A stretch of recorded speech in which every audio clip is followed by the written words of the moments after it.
Good morning. This is Paul Routhier. Good morning. This is Tracy Currington. Good morning, Paul.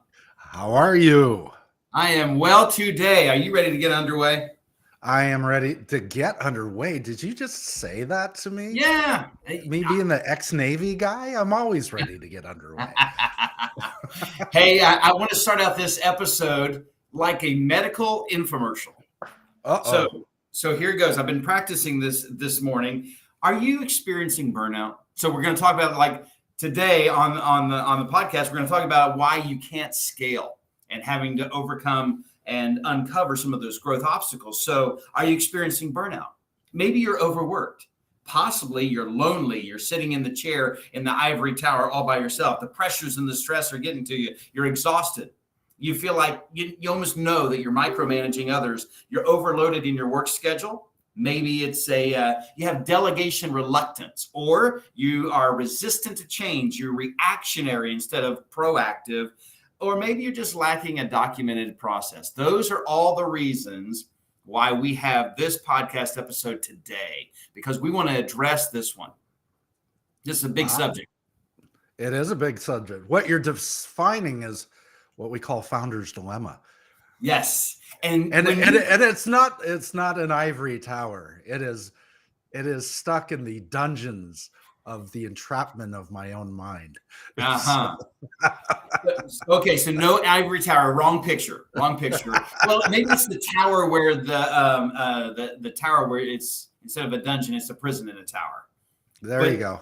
Nonetheless, you're imprisoned in it, and there is so many leaders that are stuck in what this is. What we've talked about before, working in the business instead of on the business, and struggling to scale. Absolutely. What would you think is the out of 10 bosses that you'll consult with or you'll coach with, how many of them are stuck in what you've called founder's dilemma? I would say 99.1% in one way, shape, or form. Right. Absolutely. It always requires a mindset shift. And I mean, it makes sense, right? Because we always talk about, when you're an entrepreneur, when you start out as a solopreneur, you're trying to make like the next step to an entrepreneur. There's a difference. The solopreneur wears every hat in the business, and the first rule of scaling is to replicate yourself. So how do you do that? And I always say that, okay, now you have to open up the closet and start handing the hats out. And and there's danger there. That's a real pushback just in itself, because nobody, if I'm an entrepreneur, I own a business. I've started that business from scratch. Yeah. All right. It's my baby, and I'm a little nervous about daycare. Okay. And no one's going to do it as well as I do. So it becomes this struggle between letting other people in and to execute on my plans, as opposed to me just doing it myself. Yeah. And ultimately, if I just do it myself, it slows me down to zero. And even with a small staff, it's the same thing. I'm still in charge of everything. I'm just doing it, and start letting those leadership things go to other heads of state, maybe, a sales manager and an HR manager and an accounting manager, and start to do delegation. Yeah. So what do you think? What's your percentage rate and why? I think it's like you said, I think it's at least 90% of those, and it's probably more like the 99%. The more that I think about it, and there's a lot of leaders that are in the solopreneur, they kind of got it figured out, right? They're like, like I've been doing the sales myself, I've been doing the marketing myself, I've been doing all these points myself, and I got a system down, right? And now, like they're not even thinking about like, okay, good, I got it all figured out. I know how long it's going to take me. And now they're stuck in what's called routine. And they're doing the routine task, but the routine tasks are not allowing them to scale. And that's why when you and I were considering this one, I loved when you brought up, like, let's just keep it simple. Why can't I scale my business? Yeah, because I'm the problem. I got myself in a routine, and that sounds all nice until the routine becomes a rut, and then I'm stuck in that rut. There was I read a story where in the New England colonies, when they were making their dirt roads from one town to the other, the heavy rains would come around fall, and the wagons would create these ruts, these deep ruts, 9, 12-inch ruts going from one town to the other. And they posted a sign in between one town to the other that read, "Be careful which rut you choose. You'll be in it for the next 9 miles." And I always envision that, like, businesses, they get into this rut and they stay in that rut. And what we want to do is we want to help people come out of that rut by first just diagnosing, why are we there? Like we gave some of the symptoms. If you're feeling some of those, and I think that's why it would cover 99.9% of business owners, because there's so many that it's just a mom and pop shop and they're not scaling because they're not growing. They're not moving from the solopreneur to the entrepreneur, like you've mentioned. So why? Why are people stuck in this trap? Well, so it's human nature in one sense, because the mind can only see what it's focused on, what it's looking for, Mhm. right? So on a daily basis, when you're working in the business, you only see what's going on from a tactical perspective in the business. And sometimes it takes someone else to come in and kind of lift you above the business, so you kind of see where it's going, right? The old days before the GPS came out, we had these things called maps, right? We would Yes. we would go, I'm going from here to Detroit. I need to see how to get there. And we'd fold out this map, and we'd literally be looking from a scale perspective, 30,000 feet above the ground. And we're Mhm. going to see how we get from point A to point B. And one of the things that we don't do when we're working in the business is we don't bring ourselves up and out so we can see where it's going and Ah. what the path should be, right? What the Mm. path should be. So, it's kind of apropos that Mhm. we're talking about this on the border of 2024, because this is the time to pull out the map and Mhm. see where your business is going to get to by the end of 2024. Am I going to go to Detroit? What roadblocks am I going to run into? What construction areas do I need to avoid? Car accidents, all those things that could possibly happen on my trip to my next revenue goal. Yeah. So kind Yeah. of interesting. So it's a major mind shift. It really is, to get from in the business to on the business. Yeah. And Um, you can't see, they say that you can't read the label from the inside of the bottle. So, I mean, like, you're going to have to get outside of your business. Like, I loved your illustration of the map, because that's big picture thinking. Like, when you get up out of the business, now I can see the forest through all the trees. Yeah, absolutely. And then you look at that trip, right? And you're going to need gas at some point, so you kind of plan where you're going to pull off the highway for gas. Yeah. The mile markers are Translate already outlined. mile markers are outlined, all of that good kind of stuff. And one of the big things is that's kind of building the foundation for scaling, right? Because now we're planning it out.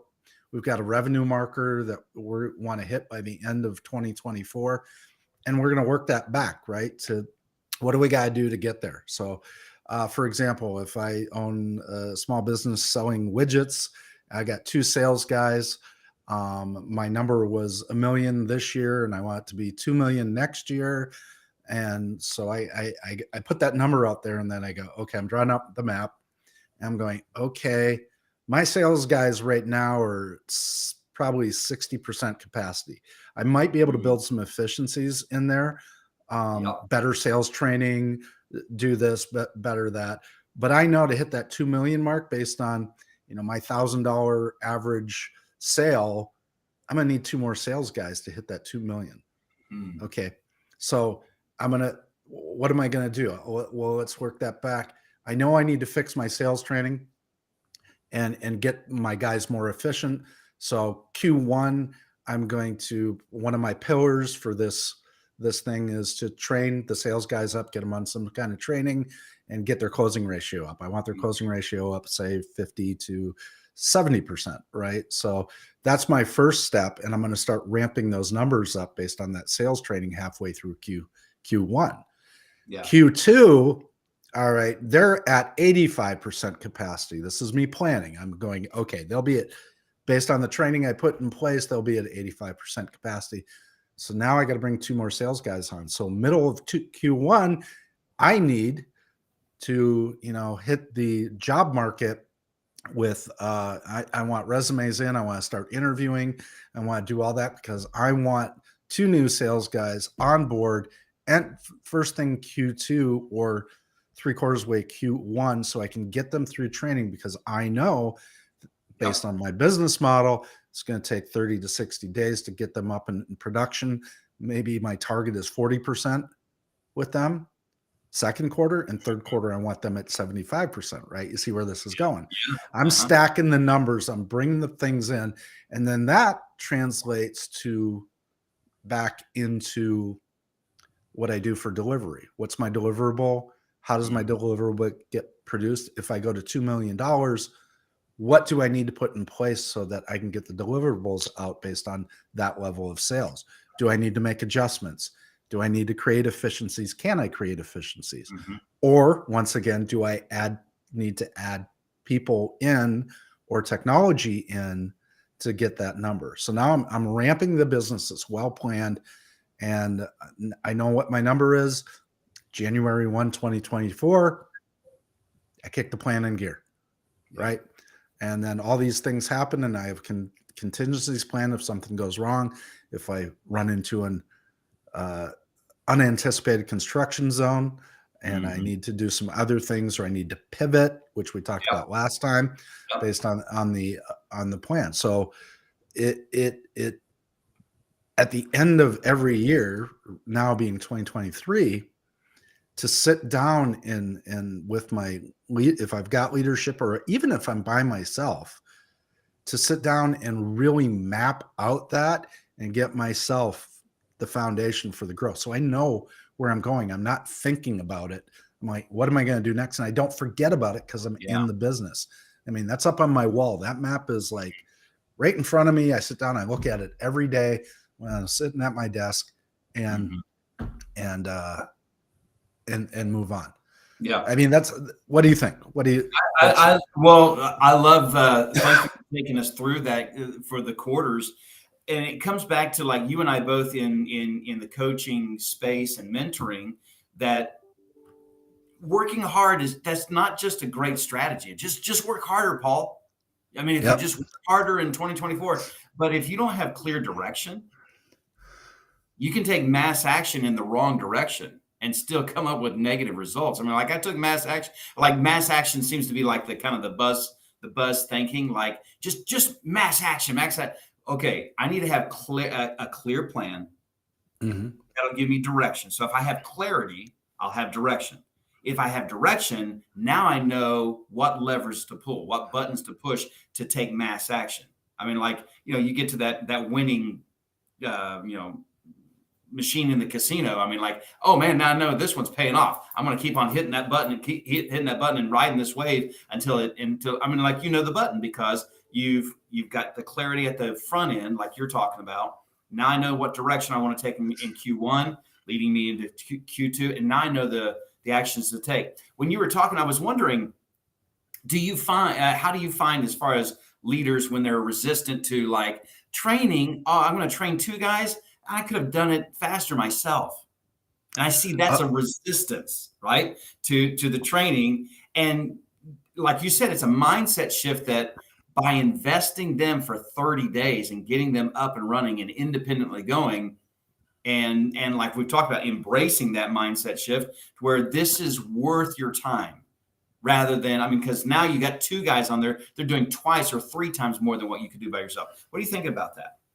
Yeah, and there is that, but the numbers show differently, and most entrepreneurs or solopreneurs get the numbers right. The number is very simple: to our opening statement, no one could ever do it like you do it, right? As the owner of the business, Right. no one can give 100% like I give 100%. But if I got two people doing 80%, what does that give me? That gets me Yeah, 160%. no doubt. And I could never do that And on you my can own. never, ever do 160% on your own. Yep. It's just that simple. So I heard a great comment. It was actually by Grant Cardone. I was down in Miami last week, and the comment was that sense of perfection. And he said, perfection is just another word for laziness. It is an excuse not to do things. Yeah. And I think the strive for perfection in business does not work. It's the strive for the best that you can do while still giving massive action moving forward. Yeah. Right. Right. Yeah. So Absolutely. that's part of it. And great customer service and all that comes in a different realm. This is more about building, delivering product and service and getting it out so it can be consumed and used and leveraged to grow your business. And that's really kind of what that's about. And to your point, so we've built this plan, right? We've worked it back and we've got buy-in. The entrepreneur buys into what he wants to do.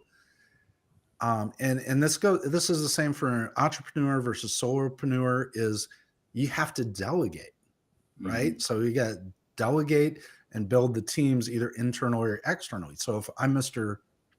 Solopreneur and I'm just getting things started, then I need to start thinking about the things that I'm really good at and want to do, the things that I really don't want to do. And those are the things, by the way, that slow up the business because I don't want to do them, and the things I'm not trained to do. Right. And identifying the resources to get those things done. We might want to use an Upwork or something to subcontract out some of those services so that we can build the team. And you always hear wow, that's expensive. I don't want to spend the money. I don't want to do that. And again, that focuses on the tactical and not on the goal, because the question always becomes, well, are you willing to spend $3,000 to get this built so you can make $4 million at the end of the year? Right. That's the question, right? That's the question that brings you up and out of that constrictive, I just made some money, I want to keep it, to this is a tool and I want to build it. Kind of goes back to a healthy relationship with money. But really need to delegate and build the team internally. Now, I know that you do a 360 turnaround. You work with restaurants mostly. I'm sure this is part of that conversation. Oh, huge. Can you tell me about that? Yeah, absolutely. So the one, like, a great question is always, what has not delegating cost you already? And you bring up the point. Would you? And that's a great follow-up question. I'm going to borrow that 3,000. Would you rather invest 3,000 now for 4 million later?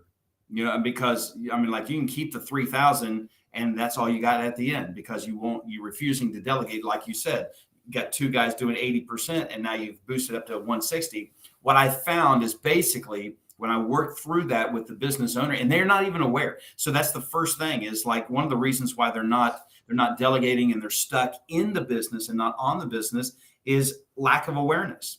They just didn't realize there was any other way. They were in that rut for the next 9 miles. They're like, well, I've been like this for mile 1, mile 2, mile 3. I've been in this business for 9 years, and they're now that routine has become a rut. They're stuck in solopreneur. They're not even thinking like an entrepreneur. So I think one has been lack of awareness. I think another one has been, I think you mentioned this a little bit, ego.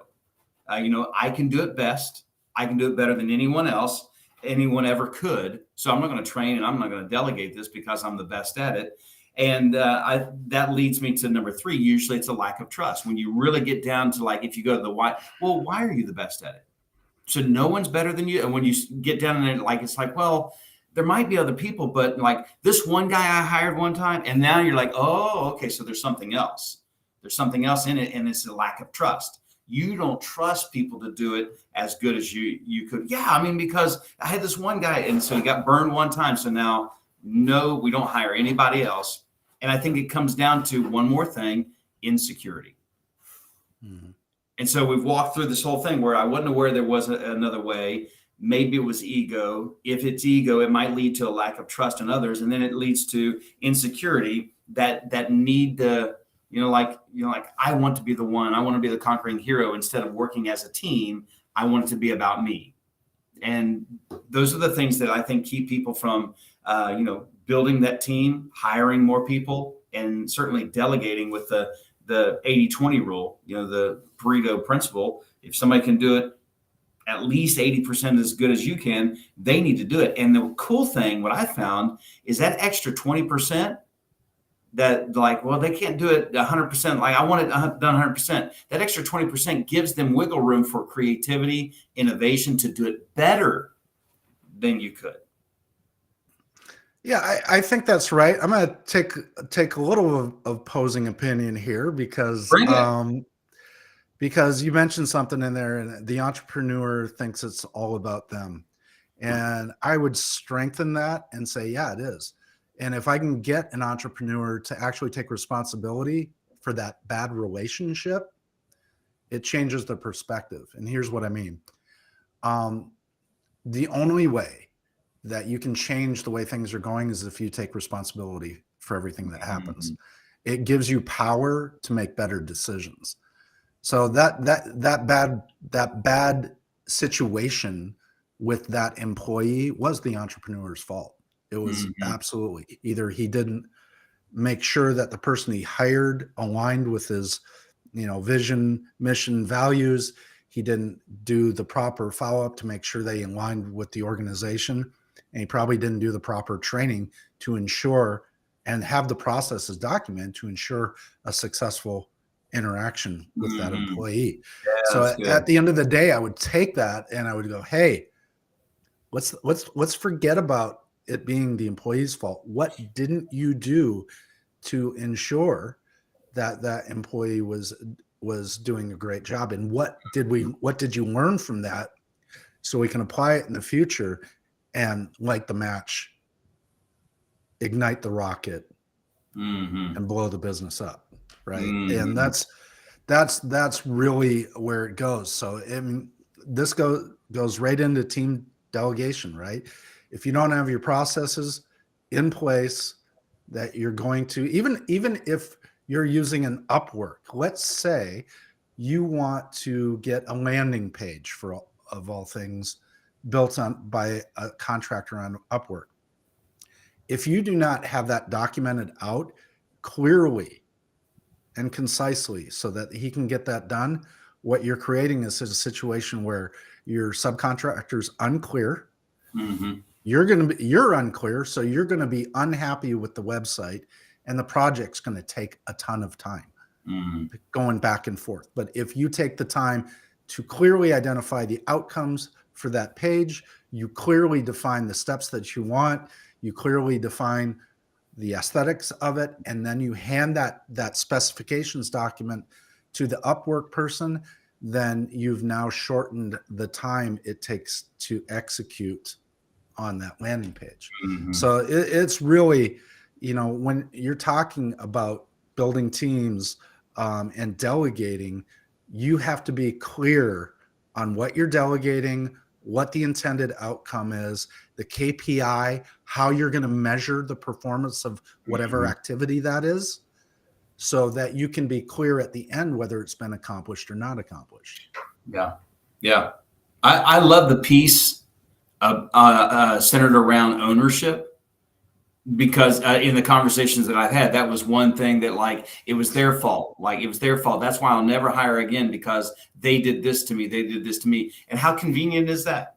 And maybe they did, but you hired them. Coming back to the ownership spectrum of it, you hired them. And if you weren't, okay, you were frustrated. Well, frustrated is because they didn't meet your expectations. Well, maybe your expectations were either unrealistic or they were unclear. You were talking about we want to build the landing page. And I know in my past, I got caught up in what I want the landing page to look like instead of what do I want the landing page to produce? What do I want the outcome? What is the result I want from this? And get caught up in the aesthetics and like, well, I saw this one, it was really cool, but like, what do I want from mine? That's really good. Thank you for adding in that piece about ownership. That was super good. So how do we dislodge ourselves? How do we break free from the rut? How do we get out of this the ugly side of working in the business? I mean, when you finally know, okay, I'm going to take ownership for it. Anything that happens to me is because of me. So I want to do something about it. Well, number one, I think the big thing is repetition and vision, right? Mhm. You can see a lot more from the top of the mountain, and it feels a lot better being up there. So, right? Yes, it does. It does. So when you're on top of the mountain and you can see the whole landscape, then you can start figuring out, because this really comes down to, how are you going to line up those first employees? What are they going to do? I just went through this exercise actually with a client in the UK, and we actually set up 4 pillars for a new hire. So we strategized what main 4 outcomes that particular employee was going to have, and then we figured out what tasks they have to do to get to those 4 pillars. And then we figured out what the KPIs, or the key performance indicators, are going to be to measure performance. And then based on those pillars, those task lists, we built the process out to get each 4 pillar accomplished. And then based on that, she put together the program for the onboarding for that person. So it was very, she's now very clear and concise about the outcomes and the 4 areas that this new hire is going to hit, and one of them was liaise with the suppliers and the contractors, right, in a service support role. The other one is to be a customer service liaison with the clients, right, and maintain these 2 documents. And here's how that's going to be done, and here's the process to do that. So very clear layout. She's going to have a very successful experience with this employee. And she was saying the exact same thing you were saying. The last time I hired somebody, they screwed up, but we got to a point where she took responsibility for it, and we changed the way she did things. And already the employee doesn't start till January 1st or 2nd, and already she feels so comfortable with bringing this employee on board and getting them trained, because she has a plan of action and documented processes to train this employee into. Well, it's so good. I was just kind of pulling together what we talked about in the first part of this podcast about embracing that different mindset from solopreneur to entrepreneur, and then taking responsibility or ownership for the system or the processes that are within your system. Very few leaders that when I come in like, okay, you're going to hire for this. Okay, so what exactly are you looking for? What would their responsibilities be? Do you have a job description written up? And they don't. So how would you know if you found it if you don't know what you're looking for? Exactly. And then you wouldn't know what to train. I mean, because like they come in and they're like, okay, thanks for giving me this job. What do you want me to do? Yeah. And then and there's no training plan because there was no job description. And so it's just interesting. Yeah. How many times have you run a restaurant or come into a restaurant with a new cook being hired, and it's the shadow training yes idea, right? We're going to shadow train you. We don't have any documented processes in the kitchen for cleanup, for any of this stuff, but you watch him and just do exactly what he does. Yeah. Right. Yeah. How long does that training last? About a year.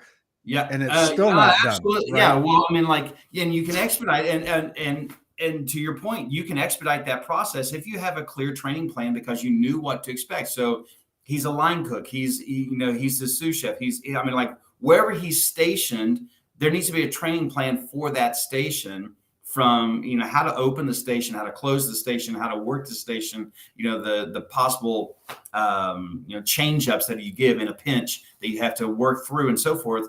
And I remember my first leadership at 19 years old, there was no written documented process. Mm-hmm. Because it's all up here, right? I mean, I think that's where right. we get, as a business leader, you can get stuck in it because, like, almost intuitively, I need to have this written down. I shoulda. And that's how we live our life. I should have wrote that down. Should have wrote that down. You never wrote that down, and that's stuck up here. You know how to do, but if you go, the business goes with you because it's all stuck up here. So where I learned this was the U.S. Navy, and I absolutely love that this is coming back right now. So when I was in the Navy, one of the things that you have to do is 6 months in the mess hall. Mm. And when you're in the military, everything is documented. So at each station was the service manual for the station that you were doing, pasted right to the frigging wall, right? Mm. So I mean, you would train, you would read the manual before you started your mess hall service. You would find out what station that you're going to run, and then that manual would be pasted right up over the station so that you could turn the pages. And if you had a question about what you were doing or the process or what you needed to do, you would open the manual to that particular page and you'd read it. Instead of going to ask the chief, don't go ask the chief. Number one, know your crap and do your stuff.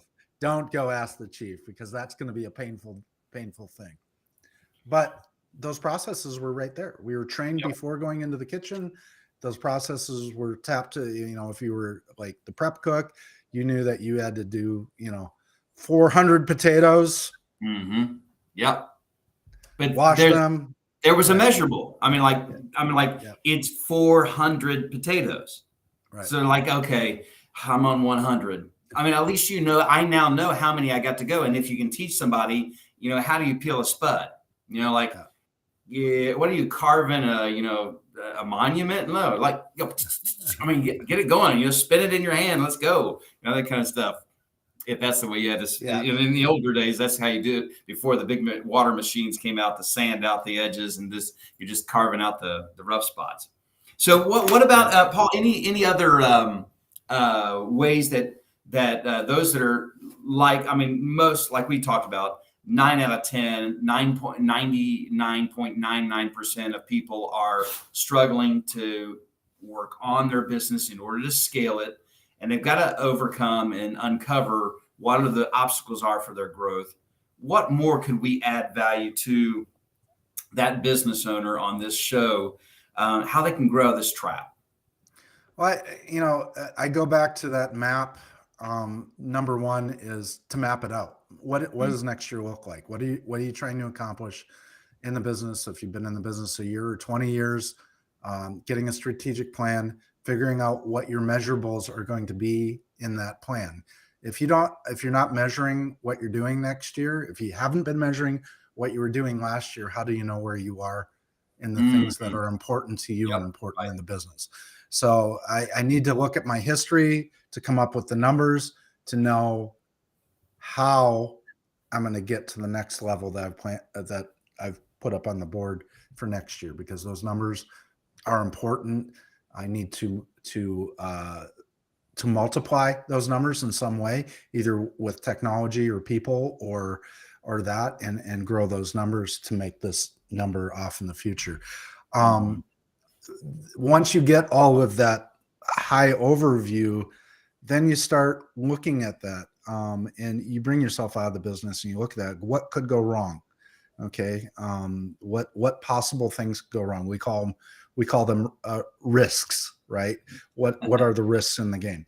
And then there's the financial portion too, because to take the business from $1 million to $4 million, we are going to have an increase in costs, right? The cost to deliver the product or service, Yep. The cost to go out and find all these new prospects that are going to build the building, the cost to market to our existing customer base. So we're going to want to understand what percentage of that revenue that we want to go to, right, is marketing costs. Okay. Because I need to plan out those expenditures along the way. And how am I going to get the money to do that? Am I going to do that bootstrap style and do it through existing revenue? Am I going to go out and get a loan to give my business a little booster charge so I can get to that level and pay the loan back? Am I going to factor receivables to do that? There's many ways to generate cash to make the expenditure to grow the business. Yeah. So we want to take that plan, and we've planned out the tasks and all that stuff. We also want to plan out the financials so that we know what we need to spend and when we need to spend it, so we can create a proper cash flow to support those activities. Yeah. Yeah. And if you're watching this right now and you're like, man, that's me. I'm stuck in this thing. Listen, Paul said it right. 99.9% of all business owners are stuck right there too. So you're in good company. I mean, and that's why Paul and myself are putting out a program like this, because we do want to help. And that I know that if I didn't have a voice like Paul speaking into my life, there would be areas in my life where I would be stuck, and I'd stay stuck because either it's a blind spot and I'm totally not aware of it, that like there's an opportunity here and I'm not seeing it. So like a lot of times when I come into, a call with a coach or a mentor, it's like, hey, this is what's going on. What am I not seeing? And like having that space of ownership, of humility that you're willing to say, and then like the I don't know, the beingness that you could change, that things could be better, that things could grow. That's why you need a coach. That's why you need a mentor. That's why, I have those in my life, because I can't see these things. And when you're in it, it's hard for you to see around, like what you were talking about, like these things. Oh, I can grow this way. And like, wait, I'm at 1 million, 4 million's possible. Yeah, it would be if you do this, because I'm on the inside of the bottle and I can't read the label. And then a third party comes along, a coach or a mentor comes along, and I hire them to help me think bigger, think deeper, because they're not in it. They're on the outside look, and they can see a little bit. They've got a better perspective. Absolutely. So, I mean, I'd love to close this out because we're out of time here, but here's the big thing.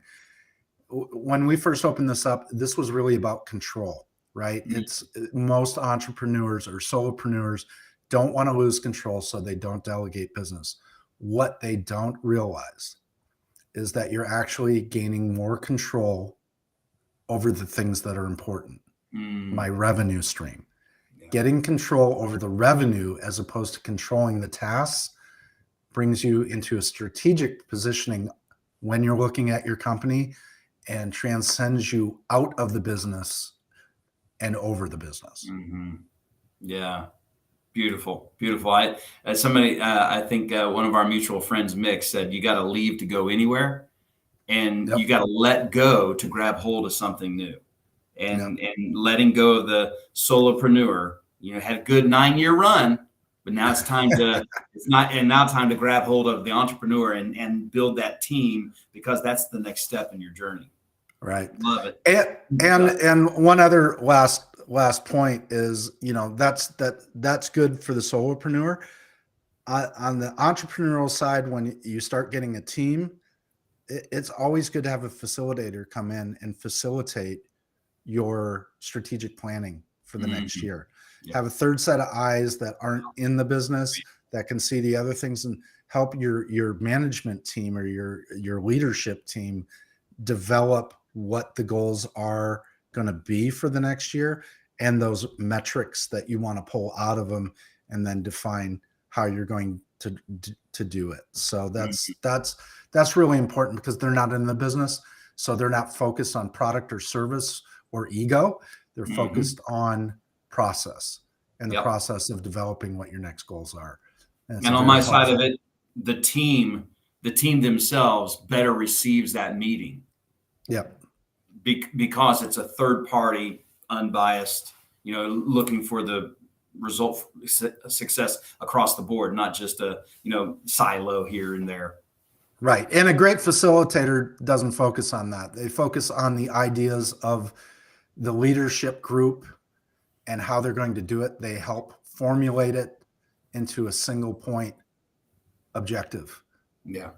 So that the whole team can move forward and agree on those objectives. So it's a really good exercise. I've been through it a lot of times over the past 30 years. So, and I love every time we do it.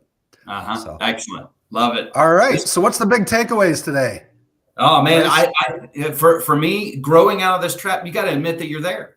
I mean, I think that's where it starts, embracing that mindset that, wait, I need to think differently if I'm going to go to the next level and get out of this rut and start behaving myself in a different way to scale my business. I'm going to have to think differently. Likely, you're going to need a facilitator. You're going to need a coach. You're going to need a mentor to help you see the things that you cannot see and overcome those things. And I think another one for me was taking ownership that, hey, nothing happens to me. It happens because of me. That's right. That's right. Yeah, For you, I think the biggest takeaway is mapping it out, right? If you don't put it down on paper and map it out, it's not going to happen. Excellent. Love it. Love it. Great analogy too. All right. We're at the end again. Oh, how sad this time is, but I can't wait for our next episode. Yeah, it's going to be fun. So every Thursday, 7:30 a.m., coffee with Pivot Point Live. Look forward to seeing you there.